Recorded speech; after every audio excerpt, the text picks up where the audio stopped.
So, yun mga kaimalano yung ating salad. So, meron tayong ilalagay din dito na nata. Ayan, pinatuluan ko muna po kasi. Ayan.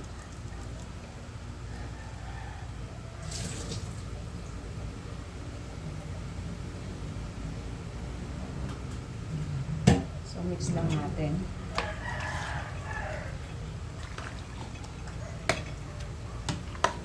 After nito, pwede na rin natin ilagay dito yung ating corn. So, meron din itong kasamang corn.